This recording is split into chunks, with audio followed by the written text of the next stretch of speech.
Welcome back to another diecast showcase. I have gloves on today, and that is because I'm taking a look at this, the new Hot Wheels RLC 1971 Lamborghini Miura P400 SV.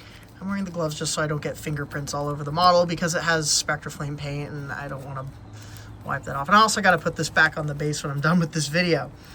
So this model dropped on Mattel Creations last month in January. It is now February 20th as I'm recording this, and it just arrived.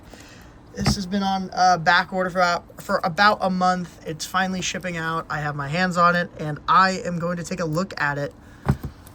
So this model is a brand new casting from Hot Wheels, and there's a lot to talk about with it as I get it out of its box. I like the depiction of the car on the outer box. That's pretty nice. Usually these outer boxes aren't super attractive. The box art's really nice. You have the art of the car. You have the Italian flag colors in the background. Lamborghini wall of text. If you want to read that, you can read that. There's the RLC logo on the side. There's the top. These are not numbered. Every RLC model that comes out now is not numbered. Also, it is screwed onto the base, so that's solid. And there's the model. We're going to take a look at it. Take the acrylic case off. Oh, it actually came off really nicely.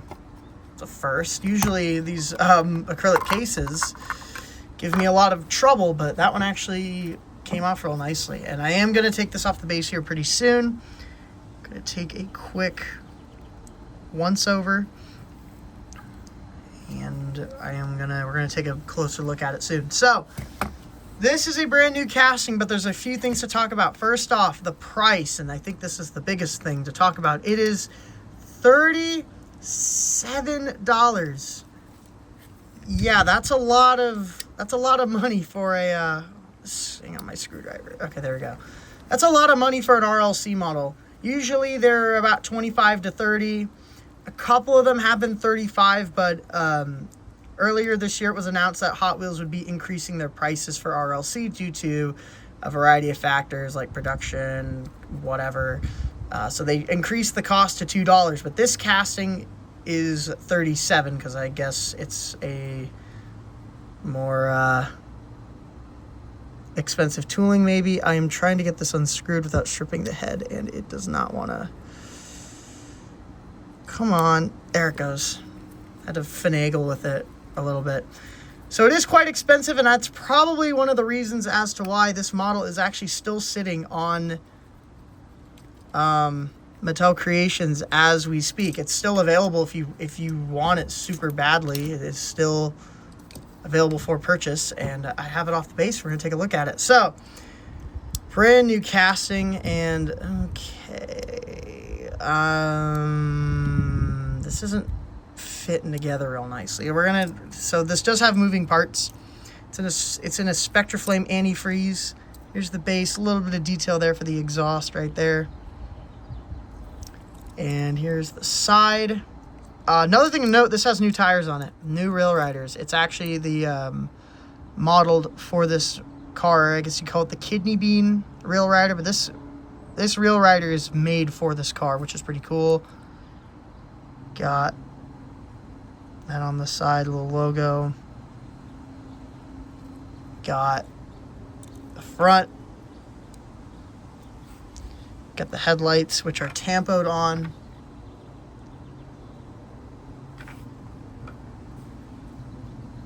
Lamborghini emblem right there.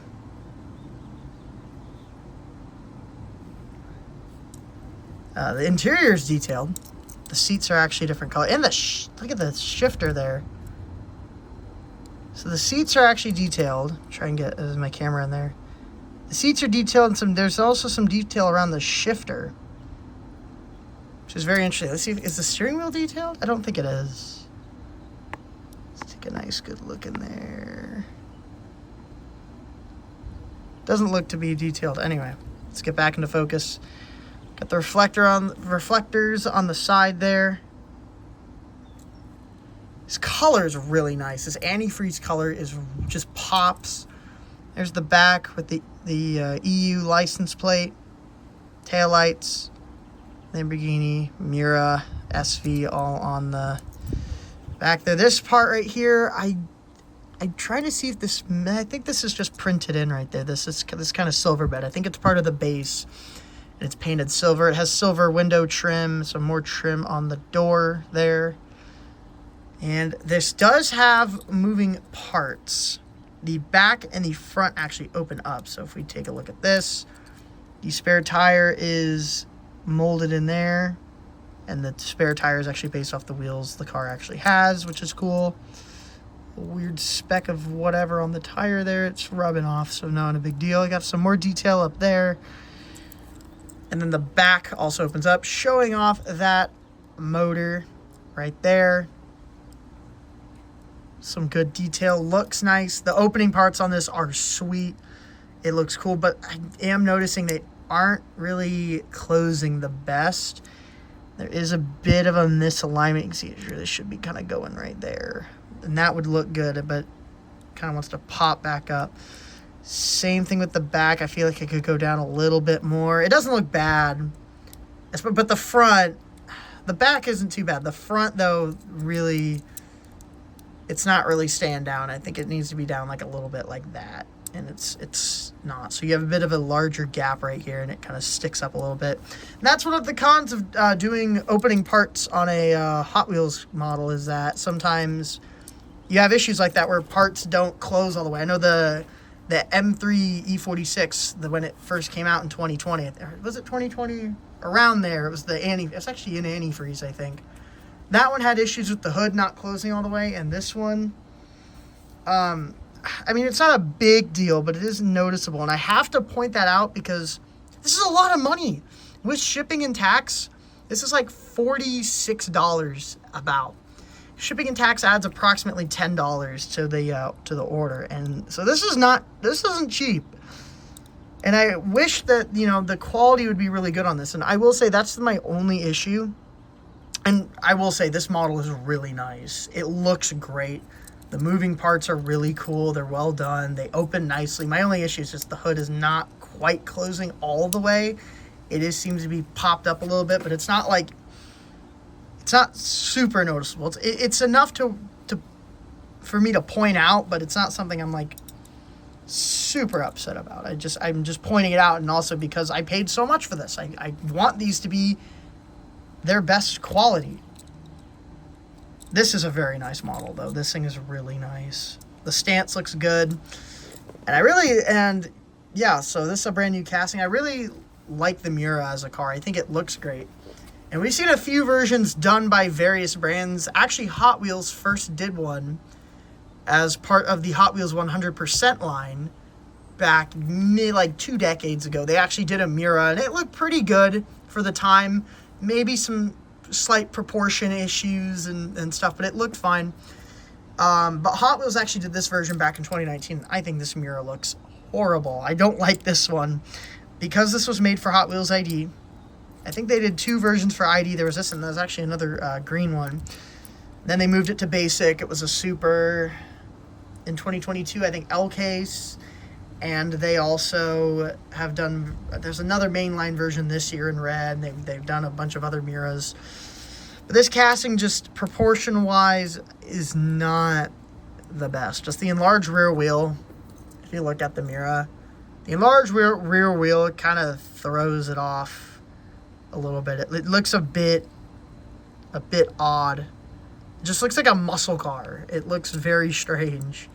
Other than that, it's a good casting. It's just the rear wheel. They have to do this because they wanted to make it track friendly, which I think after a while they kind of gave up with that for ID because the ID didn't really move the way Hot Wheels wanted to. I also have this Matchbox version, which this one's great.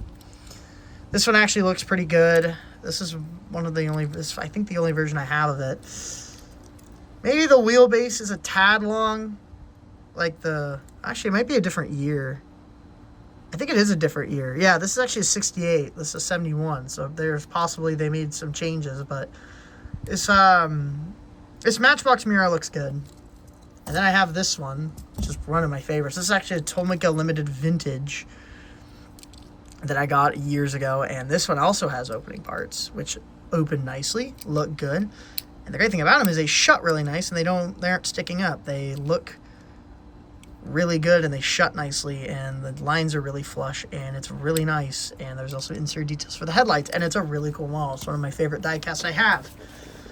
Anyway, this Hot Wheels one, I will say, is it's cool. I really like it. I like how they did unique wheels for this. They actually tooled up proper wheels that match the Miura that you would have seen on the Miura. They didn't do some generic wheel. Like, they didn't do just like that lace, like GT style rail ride or whatever. The color is nice. This antifreeze color is amazing. Opening parts are cool. They open really nice. The only problem I have is the hood is just, I've said it 1,000 times, but the hood just doesn't quite close all the way. Kind of, you can see it kind of popping up like that. And yeah, this thing is still sitting on the RLC site, so if you want it, you can get it, but it is a bit pricey, and I think that's one of the big reasons as to why this is still available, is because the price is a lot. Models are getting more expensive, tooling costs are more expensive, they're doing more elaborate stuff with the RLC, and this is a result of that. You have a really nice model, it's really cool, but would you pay $37 plus shipping and tax for this Miura? And that's kind of the question that I think a lot of collectors are asking themselves, is this is still available? I don't know. RLC is kind of in a weird spot right now where it's losing its exclusivity and all that stuff as they make more of them and kind of have opened things up to a larger audience as of late. And also the price increases are, I don't know. I mean, what do you guys think? Do you like the Miura? I do like the Miura. Despite my issue with the hood, I still really like this. I still think it's cool, but I don't know. The price is another big thing. Do you like the price? Do you like the car? RLC. I mean, the RLC is such a loaded topic, and I think I've been rambling on about it for a while, but yeah, pretty cool model. A lot of talking points about it, and yeah, we'll see what more RLC comes out for 2025, and that's about it. See ya.